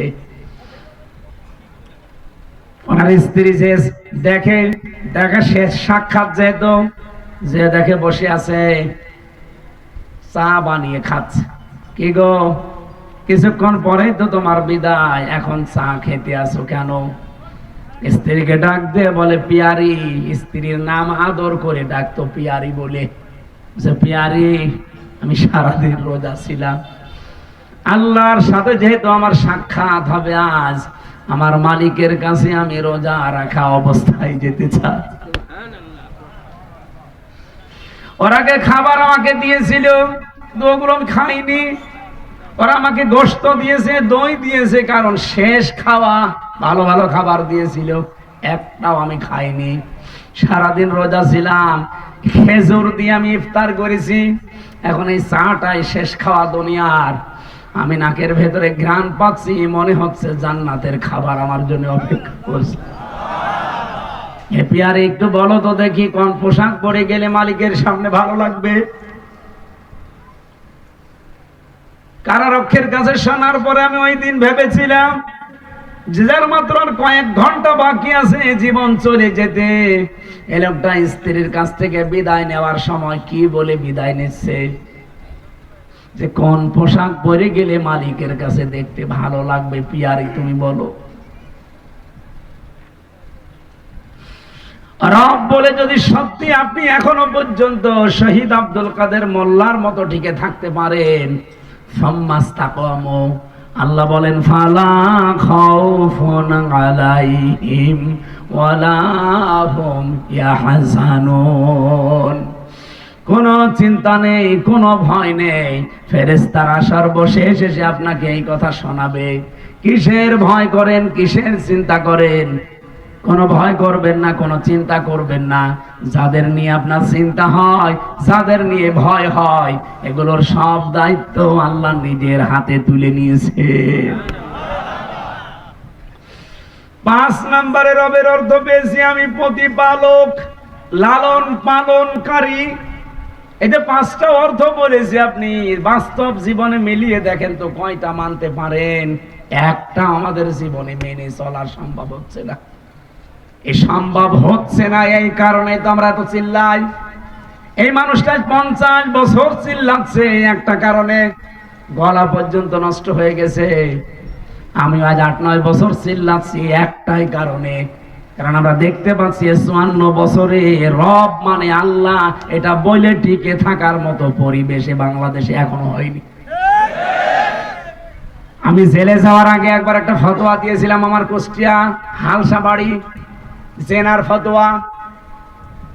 এক মহিলা তার পেটে সন্তান নিয়ে এসে এক বাড়িতে এসে বলছে এটার বাবা এ। লোকজন বলছে বাবা এ মানে তোমার স্বামী থাকে বিদেশে, স্বামীরে বাদ দিয়ে রে বলছো তোমার বাবা এ, তোমার সন্তানের একটা কথা হইলো, তার মানে এটা অবৈধ সন্তান। এক কথা বলছে না কেন? শেষ পর্যন্ত আমার কাছে এসেছে, বলে ফতোয়া দেন তো। দিলাম। কোরআন হাদিসের যা আছে জেনার বিচার, যে বিবাহিতা যদি হয় তাহলে তাদেরকে মাটির ভেতরে গেড়ে দিয়ে পাথর বা ইট মেরে তাদেরকে সঙ্গে সার করা লাগবে। এ বিধান কার? এখন এই বিধানের কথা বলা পর্যন্ত শেষ। আজকে যিনি আলোচনা করলেন উনিও মুফতি, আমিও সার্টিফিকেট ধারী মুফতি, যদি ফতোয়া দিয়ে দেই। এখন যদি গ্রামবাসী, এলাকাবাসী, মোড়ল মাতব্বার সব মিলে কার্যকর করে ফেলে, সঙ্গে স্যার ওই মহিলার না, সঙ্গে স্যার আমারে করবে। ফতোয়া পর্যন্ত শেষ। কার্যকর করতে গেলে কোন কারণে? ওই মহিলা যদি ওই সঙ্গে স্যার করে, বলেন তো সঙ্গে সঙ্গে পুলিশ এসে আমারে ধরে সঙ্গে স্যার করবে না? আমি শুধু ফতোয়া পর্যন্ত শেষ, কিন্তু কার্যকর করার ক্ষমতা আমার কোনো আছে? আমার পেছনে কোনো ব্যাকআপ আছে, কোনো শক্তি আছে? আমরা তো এইটার জন্য ইসলামের কথা বলছি। আজ যদি আমরা সেই 54 বছর আগে ইসলামের হাতে দেশটা তুলে দিতে পারতাম, আল্লাহর কসম এই দেশে আসিয়ার মতো মেয়ে ধর্ষিতা হতো না। যতই ঠিক বলেন না বলেন, কিয়ামত পর্যন্ত এই দেশে রব বলে টিকে থাকা সম্ভব হবে না। আপনাকেও শহীদ আব্দুল কাদের মোল্লার মতো বিনা অপরাধে জীবন দেওয়া লাগতে পারে, শহীদ মীর কাসেম আলীর মতো, শহীদ মতিয়ার রহমান নিজামের মতো, মাওলানা দেলাওয়ার হোসেন সাইদি রহমতুল্লাহ আলাইহির মতো বিনা কারণে আপনাকেও জীবন দেওয়া লাগতে পারে। আপনি টিকে থাকতে পারবেন না। এই টিকে থাকার জন্য এই পরিবেশগুলো দরকার। এমন একটা বাংলাদেশ আমরা বানাতে চাচ্ছি, যে এই বাংলাদেশে আপনি টিকে থাকতে পারবেন। রব্বুন আল্লাহ বলার পর রব্বুল আলামিনের জন্য গ্যারান্টি দিয়েছেন শব্দের প্রথমেই, ইন্নাল্লাযীনা ক্বালু রাব্বুনাল্লাহ সুম্মা ইসতাকামু। এই পৃথিবীতে যে মানুষগুলো বলতে পারে আমার রব আল্লাহ, আর এর উপরে টিকে থাকতে পারে। এবার একটা নতুন কথা বলছি, আলেমরা খেয়াল করবেন। এই দুনিয়াতে 3টা কারণে যদি কেউ একটা কষ্ট সহ্য করে, মাস্ট বি দুনিয়াতে তাকে আমার আল্লাহ কমপক্ষে 70টা সুখের মুখ দেখাবেই। কয়টা কারণে? আরো জোরে বলেন। এই তথ্যটা আছে সূরা আল নাসর 5 এবং 6 নম্বর আয়াতে। আপনি হয়তো এভাবে এতদিন ভাবেননি, এবার চিন্তা ভাবনা করে পড়বেন। ফাইন্না মাআল উসরি ইসরা, ইন্না মাআল উসরি ইসরা। আপনি এখানে মা এই শব্দের পরেই দেখবেন উসরা, এর আগে দেখবেন আলিফ লাম। যেহেতু আলেম ওলামা আছে, এখানে আলিফ লাম নির্দিষ্ট করার জন্য মারিফা বলা হয়। আল্লাহ উসরুন শব্দ দেওয়ার আগে দিলেন আলিফ লাম, এর আগে মা লাগিয়েছেন, এর আগে ইন্না দিয়েছেন। আবার এক আয়াত 2 বার রিপিট করলেন। অবশ্যই কষ্টের পরে সুখ। সুখ বলতে গিয়ে আল্লাহ মারিফা করেন নাই, এটা নাকেরা, অনির্দিষ্ট। তাফসিরে মুফাসসিরিন ইকরাম আপনি দেখবেন ফি জিলালিল কোরআন এটা বেশি পাবেন। সাইয়্যেদ কুতুব লিখেছেন ব্যাখ্যায়, টিকার ভেতরে আছে। আমি এর আগে এভাবে ভাবি নাই, আমি এর আগে বারবার পড়েছিলাম, কিন্তু এবার দেখি না, নতুন একটা বিষয় আল্লাহ আমারে জানাতে চাই। দুনিয়াতে যদি সত্যি কেউ একটা কষ্ট সহ্য করে, এরপরে নাকেরা অনির্দিষ্ট হাজার হাজার সুখ আপনার জন্য আল্লাহ অপেক্ষা করাচ্ছে। কিন্তু কষ্টটা হওয়া লাগবে 3টা কারণে। হাসিনা সহ যারা পালিয়ে গেছে তারাও কিন্তু কষ্ট পেয়েছে। কি কথা বলছে না কেন? এত কিছু সাজানো গোছানো বাগান রেখে যারা চলে গেল, তারা কষ্ট পায়নি? পাইছে। মানে আপনি একটা বাড়ি ছেড়ে যেতে চান না, আর ভূমি প্রতিমন্ত্রী 620টা বাড়ি ছেড়ে চলে গেছে, তার কষ্ট হয়নি? কষ্ট হয়েছে, কিন্তু এই কষ্টের পরে আল্লাহ সুখ দেবে এ কথা কোরআনে নেই। কষ্ট হওয়া লাগবে কয়টা কারণে? 3টা। আরো জোরে বলেন আরেকবার। আপনি দেখেন তো আপনার ভেতরে আছে কিনা। আপনার দুনিয়াতে যদি কষ্ট হয় আল্লাহর জন্য, রাসূলের জন্য, আর মানবতার জন্য, এই 3টা কারণে যদি কেউ একটা কষ্ট দুনিয়ায় সহ্য করে, যেহেতু উসরুন এর আগে আলিফ লাম মা, একটা কষ্টের সাথে সাথে ইসরা, আল্লাহ আপনাকে কমপক্ষে 70টা সুখ দুনিয়ার জীবনে দেখাবে। এটা আজ বাস্তব প্রমাণ। আগস্টের 5 তারিখের আগে যারা ইসলামের জন্য, রাসূলের জন্য, মানবতার জন্য একটা একটা করে কষ্ট সহ্য করেছে, তাদের সুখের দুয়ারগুলো আল্লাহ এখন সব উন্মুক্ত করে দিয়েছে, আরো দেবে। কিন্তু যারা অবৈধভাবে একটা সুখ ভোগ করেছেন, এই এদিকে তাকান, একটা সুখ যারা অবৈধভাবে ভোগ করেছেন, আল্লাহর কসম এই একটা সুখ অবৈধভাবে ভোগ করার কারণে 70টা অপমান আপনার সামনে রেডি হয়ে আছে। এই 15.5 বছরে যারা এমপি ছিলেন, আপনি নিজেও জানতেন যেটা এমপি এমপি না, এই আর কি। কিন্তু এমপি হয়ে অবৈধ সুখ আপনিও নিয়েছেন। এমপি হওয়ার পর একটা সুখ লাগে না, একটা আনন্দ লাগে না? এই আনন্দটা, এই সুখটা কি বৈধ ছিল না অবৈধ ছিল? কারণ আপনি তো আমার ভোটে এমপি না, আপনি তো জোর করে এমপি, বিনা ভোটে এমপি, আপনি তো রাতের এমপি, ডিক্লেয়ার দিয়া এমপি। এইরকম এমপি হয়ে যতগুলো সুখ পেয়েছেন 15.5 বছরে, এক একটা সুখের জন্য 70টা করে অপমান আপনার সামনে রেডি হয়ে আছে। তাহলে হাসিনা যত সুখ পেয়েছে 15.5 বছরে, যদি 100টা সুখ অবৈধ সুখ পেয়ে থাকে, 100টা অবৈধ সুখের জন্য 70 দিয়ে গুনতেন, কত অবৈধ, কত দুঃখ দুর্দশা অপমান তার জন্য অপেক্ষা করছে বলেন। এটা কোরআনের আয়াত, মিথ্যা হবে না। এই জন্য আগস্টের 5 তারিখের পর থেকে পর্যন্ত বহু ষড়যন্ত্র করেছে, একটাও ঢোপে টেকে নাই। কারণ এগুলো আল্লাহ টিকাবে না। আপনি যা অবৈধ সুখ পেয়েছেন, এই সুখের জন্য এক একটা সুখে 70টা করে অপমান আপনার কপালে দুনিয়ায় আল্লাহ দেখাবে, এরপরে বরং দেবে। এবার যারা যারা পেয়েছেন তারা হিসাব করে বলে, এই পাতি নেতা থেকে শুরু করে একেবারে পালানো পর্যন্ত সবাই কিন্তু সুখ পেয়েছিলেন। এটা কি বৈধ ছিল না অবৈধ? যতটুকু পেয়েছেন অতটুকু অশান্তি পাবেন। একটার জন্য কয়টা? আমি মনে হয় এগুলো সব বানাচ্ছি, বানালে এসব মানুষ আমার ছেড়ে যায়, এক কোণে হাত চেপে ধরতো না। আবার মনে হয় ওয়াজ আপনি বুঝে ফেলেছে, এরপরেও যদি কেউ না বোঝার ভান করে থাকেন, এদিকে আসেন, কানের নিচে এমন জোরে 2টা দেব, সব টের পেয়ে যাবে। অবৈধ সুখ ভোগ করবেন আপনি, আর অবৈধ সুখের জন্য এখন 70টা করে অপমান দিতে চাবেন না। মানে কষ্ট আপনারও হয়, কিন্তু আপনার কষ্ট আল্লাহর জন্য না, রাসূলের জন্য না, মানবতার জন্য না। আপনার কষ্ট হচ্ছে এখন আপনার নিজের এই অবৈধ সুখের কারণে। বাইরের দেশগুলোয় কয়েকদিন আগে মালয়েশিয়া, সিঙ্গাপুর, থাইল্যান্ড, এই দেশগুলোতে যে দেখি শয়তানরা সব হোটেলে থাকে, সাহেব পাড়ায় থাকে না। 2 জন পেয়েছিলাম, বলছে কি এখানে? বলছে হুজুর আগে পালিয়েছি। কেন? সাহেব পাড়ায়, ওখানে থেকে মায়ের খাবো। ওই জায়গায় গেলে জনগণ পিটিয়ে মেরে ফেলবে আমাদের, যা করেছি। এখন আফসোস করে লাভ আছে? অবৈধ সুখ পেয়েছিলেন, ধরাকে সারা জ্ঞান করতেন। এই 15.5 বছরে গোপন মিটিং হচ্ছে এই নাম দিয়ে, কত মানুষকে আপনি ধরিয়ে দিয়েছেন, জেল খাটিয়েছেন, জীবন নষ্ট করেছেন। আজকে তার ফল পেয়েছে কৃষক লীগ আর ছাত্র লীগ। 5 জন গোপন বৈঠক করার জন্য ধরা পড়েছে আজকে। একজন বলছে আহা কি আনন্দ আকাশে বাতাসে।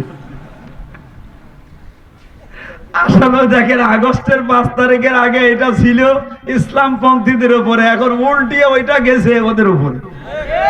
আর ওইটা কি যেমন তেমন ভাবে গেছে?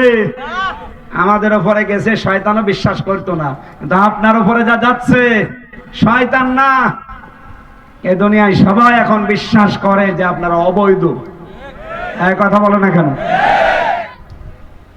এই জন্য আমরা চাচ্ছি এই অবৈধ জিনিস যেগুলো আছে এগুলো যেন না থাকে, এগুলো সংস্কার করে পাল্টিয়ে ফেলে। যারা বারবার বলছে নির্বাচন নির্বাচন নির্বাচন, আমরাও চাই। বাংলাদেশে জামাত ইসলামীর যত এমপি দাঁড়ানোর কথা, কেউ যদি পাশ না করে, কুমিল্লার 14 গ্রামের ডাক্তার আব্দুল্লাহ মোহাম্মদ তাহের পাশ করবে, আমি লিখে দিতে পারি। যত মানুষই ওখানে দাঁড়াক না কেন, উনি 100টার কমপক্ষে 70টা ভোট পাবে। এত জনপ্রিয় লোক ওই জায়গায়। আমার সবচাইতে বেশি মাহফিল কুমিল্লায়। সেই লোকটা এই 7.5 মাস 8 মাস চলছে। বলেন তো একজনকে বলেছে যে আমাদের তাড়াতাড়ি নির্বাচন দেন? বলে না কেন? বলে না এই জন্যে যে আমি শুধু নিজে এমপি হয়ে পাশ করি না, আমি চাই যে সংস্কার হোক। কারণ এই মানুষগুলো যারা বসে আছে, এই 1628 জন, এরাই জালেমদের দোসর ছিল, এরাই দিনের ভোট রাতে করে দেখিয়েছে, এরাই 154 জন ডিক্লেয়ার দিয়েছে। কথা বলে না কেন? এরা যদি আবারও থাকে, আর আছেও তো তাই, শুধু পাল্টিয়েছে জায়গাটা, কুষ্টিয়া থেকে ডিসি পাল্টিয়ে রংপুরে, রংপুর থেকে পাল্টিয়ে গাইবান্ধায়, এই চলছে। আমরা চাই 2732 জন মানুষ বিদায় নিয়েছে, এদের জীবনের মূল্য আছে। ওরা যেহেতু বৈষম্য দূর করার জন্য জীবন দিয়ে গেল, এরপরেও যদি বৈষম্য থাকে, এতদিন যারা বৈষম্যের শিকার হয়েছিল তাদেরকে নিয়ে আসেন। এই মানুষগুলো যেহেতু জালেম অথবা জালেমদের দোসর, সব পাল্টান, এগুলো সংস্কার করে এই জায়গায় এতদিন পর্যন্ত যে মানুষগুলো এসটি হয়েছিল তাদেরকে নিয়ে এসে বসান। এক কথা বলছেন না কেন? তাহলে দিনের ভোট আর রাতে হবে না। আমার ভাইরা, যে কথাটা তুলেছিলাম, বিশ্ব নবীর একটা হাদিসে আয়াতের তাফসিরে আমি পড়তে গিয়ে পেয়েছি, নাকি শেষ করে দেব? 12টা 1 বাজে, এত রাত পর্যন্ত কথা বলে আমি ঘুমাবো না। এত লোক দোয়া করার জন্য বসে রয়েছে। কি আপনারা দোয়া করার জন্য বসে নেই? দোয়া করার জন্য বসে রয়েছে। এই কোনো কিছু হাতে দিও না, স্লিপ। সুবহানাল্লাহ, আলহামদুলিল্লাহ। শুধু হাফেজি মাদ্রাসার স্বার্থে নামাজের আগে 5 মিনিট লাগবে। ছেলেরা রেডি আছে, দেখে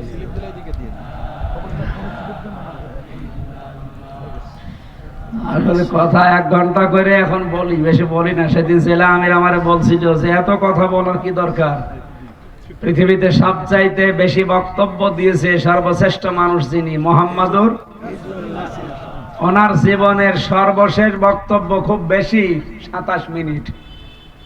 27 মিনিটে বিদায় হজের ভাষণে এত কথা বলেছিলেন, কিয়ামত পর্যন্ত মানুষের 27 মিনিট নিয়ে গবেষণা করছে, কোল কিনারা পাচ্ছে না। আর আমরা এমন বোমবাস্টিক মার্কা হুজুর, 27 ঘন্টা চলে যায়, আমাদের কথা শেষ হয় না, কারণ আমাদের কথাতে কোনো মাল নেই। এক কথা বুঝে না, আমি যে কথা বলেছি অন্তত কিছু মাল পাওয়া গেছে, কি কিছু পাওয়া যায়নি? আপনি সুখ ভোগ করবেন, করেছেন যারা, পুড়িয়েছেন তারা। আর যারা কষ্ট পেয়েছেন আল্লাহর জন্য, রাসূলের জন্য, মানবতার জন্য, তাদের দিন এখন আসতেছে। মা ওয়াদ্দাআকা রাব্বুকা ওয়া মা ক্বালা, হে নবী, আপনাকে আমি ছেড়ে দেইনি, আপনার প্রতি আমি অসন্তুষ্ট না। ওয়ালাল আখিরাতু খায়রুল লাকা মিনাল উলা, সামনে আপনার দিন আসতেছে, আগে যা দিন কাটিয়েছেন সামনের দিনগুলো আপনার জন্য আরো উত্তম, আরো ভালো। সেই ব্যবস্থা আল্লাহ সামনে আমাদের দেখাবে ইনশাআল্লাহ। চাই করেছি, এর জন্য যদি এক একটা কষ্টে 70টা করে শান্তি, সুখ, সমৃদ্ধি, কল্যাণ আল্লাহ দেয়, এ বাংলাদেশে ইসলাম কায়েম হয়ে যাবে ইনশাআল্লাহ। কিছু রামবাম হয়তো বাধা দেবে, রামবামদের বাধা আর কাজে লাগবে না, কারণ 100 জনের 66 জন মানুষ এখন চাচ্ছে দেশে ইসলাম কায়েম হোক। আগস্টের 5 তারিখের আগে চাইতো মাত্র 100 জনের 15 জন, আর এই 7.5 থেকে 8 মাসের ব্যবধানে এখন 100 জনের 66 জন মানুষ ইসলামের দিকে অলরেডি ঝুঁকে পড়েছে। কেন? কারণ এই যে সমস্ত মানুষগুলো কষ্ট সহ্য করেছে, একটা ওনাদের কষ্টের জন্য সুখ দেওয়া হবে কতটা? 15 বছরে কম কষ্ট পেয়েছে তারা। এ মাওলানা জুলফিকার আলী কতদিন বাড়ি ঘুমাতে পারে নাই, আর আমি তো 3 বছরই কাটিয়ে আসলাম ফাঁসির কন্ডেম সেলে। তাহলে এক একটা দিনের কষ্টের জন্য 70টা দিনের শান্তি আল্লাহ যদি দেয়, না দেবে না? না দিলে তাহলে এই আয়াতগুলো কি হবে? ইন্না মাআল উসরি ইসরা, অবশ্যই আল্লাহ দেবে। এজন্য আমার বিশ্বাস আল্লাহ আমাদেরকে দেখাবেন। যে হাদিসটা বলার জন্য আয়াতের সাথে রিলেটেড, একটু ভালো করে খেয়াল করেন তো।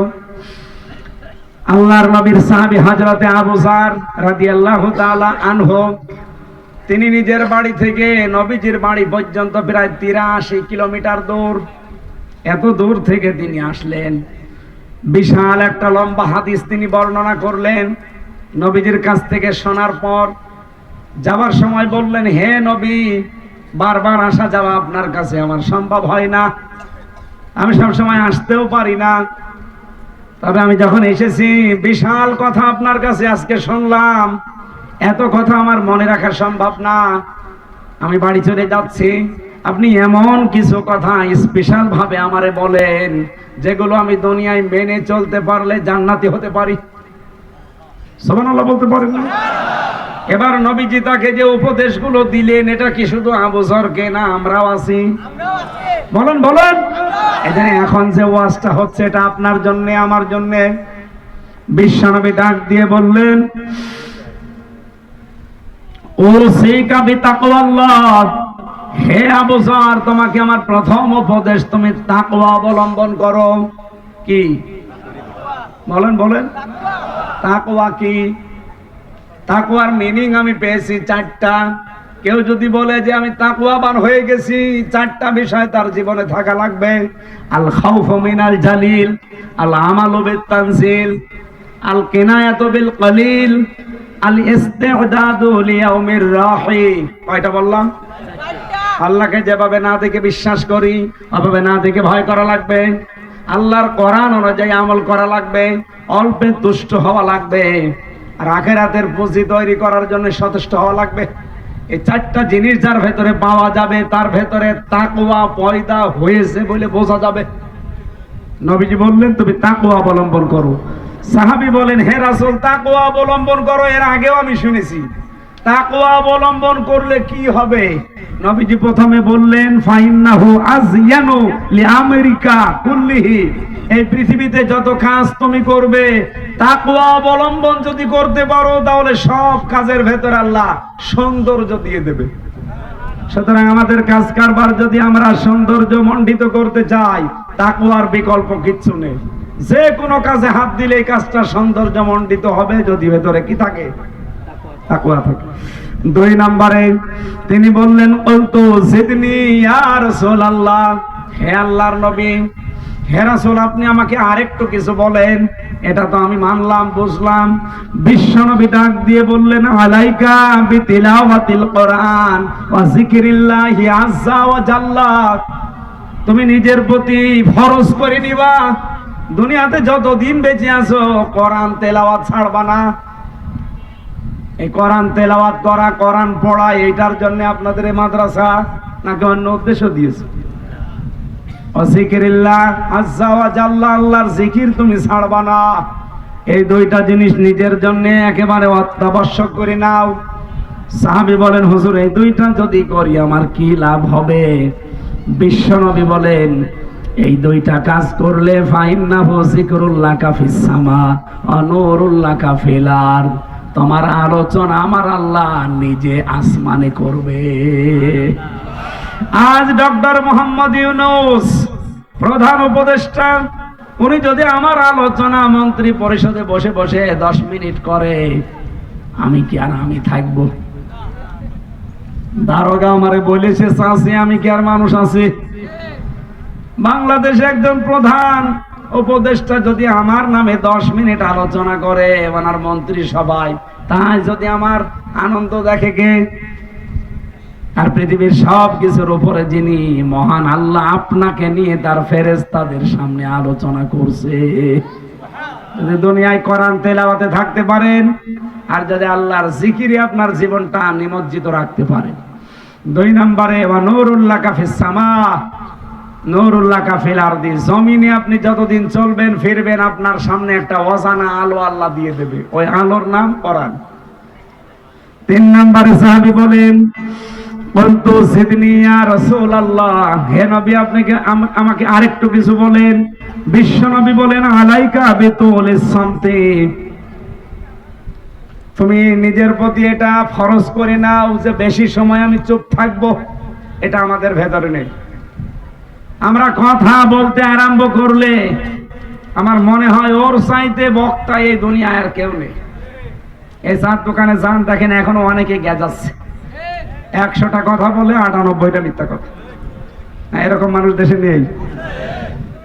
চুপ থাকবে, অনর্থক কথা, কাজ যেগুলো দরকার নেই। এই যে সেলফি তোলে অনেকে, আমার বিরক্ত লাগে। কেন সেলফি তোলা লাগবে? কি দরকার আপনার এই ছবিটা তোলা? কোন দরকার আছে? বলে না, আমি স্মৃতি। কিসের স্মৃতি? এখন মরে গেলে তো আপনার স্মৃতি থেকে আমি হারিয়ে যাব।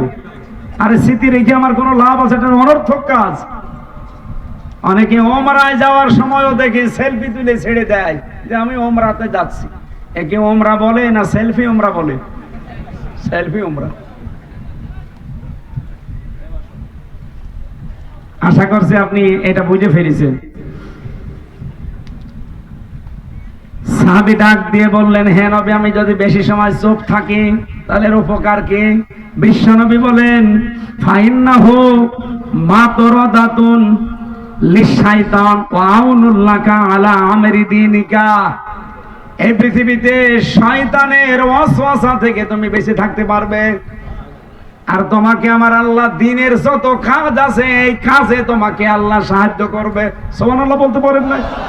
এখানে চুপ থাকা এটা যে কত বড় একটা নিয়ামত, সবাই থাকতে পারে না। মাংস মাতা না যা, যারা চুপ থাকে তারা নাজাতের পথ পায়। আমরা আজকে থেকে আমলটা করতে পারবো না ইনশাআল্লাহ। 4 নম্বরে সাহাবী বলেন, হে নবী জিদনি, বলতো জিদনি ইয়া রাসূলুল্লাহ, নবী আপনি আমাকে আরেকটু কিছু বলেন। বিশ্ব নবী বলেন, ইয়াকা ওয়াদহাকা, তুমি হাসবা কম, হাসির ব্যাপারে কন্ট্রোল থাকবা। বাংলাদেশ, ভারত আর পাকিস্তান আমি দেখলাম এই 3টা দেশে ডাক্তারদের নামে একটা মিথ্যা কথা ছড়ানো আছে। ডাক্তারদের নামে একটা মিথ্যা কথা ছড়ানো, কি বলে হাসলে হার্ট ভালো থাকে। কে বলেছে আপনাকে? কোরআন বলছে ফালিয়াদহাকু কলিলা ওয়া লাবকু কাসীরা, বেশি বেশি করে কান্না করো, কম কম করে হাসো। আর কোন ডাক্তারের নাম নিয়ে আপনি এই মিথ্যা তথ্য ছড়িয়ে দিয়েছেন যে বেশি হাসো হার্ট ভালো থাকবে? আপনার হার্ট কি হবে পরের শব্দে আছে। সাহাবী বলেন, হুজুর আমি যদি কম কম হাসি তাহলে আমার কি হবে, আর বেশি বেশি হাসলে কি হবে? বিশ্বনবী পরিচয় দিলেন, ফাইন্নাহু ইউমিতুল কলবা, বেশি হাসলে তোমার কলব মরে যাবে। আর আমরা বলছি কলব জিন্দা হবে। 2 নম্বরে ওয়া যাহাবু বিনুরিল ওয়াজহি, চেহারার উজ্জ্বলতা আল্লাহ নষ্ট করে দেবে। আশা করছি আপনি কথা বুঝেছেন। এখন থেকে হাসি কন্ট্রোল করা লাগবে। হাসলে তাবাসসুম হাসি আসবেন, মিষ্টি হাসি। বিশ্বনবী বলেন, আমি যা দেখি তোমরা যদি দেখতে পারতে জীবনে কোনোদিন অট্ট হাসি দিতে না। যারা দেয় ওগুলো দুনিয়াদের কথা বাদ দিলাম, আমরা অন্তত যারা আখিরাতে বিশ্বাসী তাদের এই আমলটা করা দরকার না? এরপরে সাহাবী বলেন, বলতো সেদিনই আপনি আমাকে আরেকটু কিছু বলেন। নবীজি বললেন, কলিল হাক্কা ওয়া ইন কানা মুররান, হক কথা বলবা, সব সময় সত্য কথা বলবা, যদিও এটা তিতা লাগে। এটা আছে এখন আর বাংলাদেশে, এটার আমল নষ্ট হয়ে যাচ্ছে। যদিও শুরু হয়েছিল আগস্টের 5 তারিখের পরে, কিন্তু এখন আবার আস্তে আস্তে বিলীন হয়ে যাচ্ছে। সাহাবী বলেন, হুজুর আমি যদি এই আমলটা করি কি পাবো? নবীজি বলেন, এই আমলের ব্যাপারে যে কথাগুলো আছে এই হাদিসে নেই, এর পরের হাদিসে আছে। কেউ যদি হক কথা সর্বদা বলতেই থাকে, তামাম পৃথিবীর সৃষ্টির ভেতরে আমার আল্লাহ তার প্রতি একটা অজানা ভয় তৈরি করে দেয়। যারা হক কথা বলে, হকের উপরে টিকে থাকে, এমনি তাদের নিয়ে বাতিল ছাড়া এমনকি অন্যান্য সৃষ্টিও ভয়ে ভয়ে থাকে। আপনি দেখেন হযরত ওমর হক কথা বলতেন, তামাম দুনিয়ার কাফেররা ওমরকে দেখেনি, নাম শুনলেই ভয় পায়। কথা বলে না কেন? সাহাবী বলেন, কুলতু জিদনি, হে রাসূল আপনি আমাকে আরেকটু কিছু বলেন। নবীজি বললেন, ক্বালা লা তাখাফ ফিল্লাহি লাওমাতা লাইম, আল্লাহর পথে চলতে গিয়ে, দিনের কাজ করতে গিয়ে কোনদিন কোন তিরস্কারকারীর তিরস্কার কানেই নিবা না। এখন সেই সময় আসে নাই। বলেন বলেন। সাহাবী বলেন, হে রাসূল বলতো সেদিনই আর একটা কথা আমারে বলেন, আমি বাড়ি চলে যাব। নবীজি এই কথাটা বলার জন্য আমি হাদিসটা পড়লাম।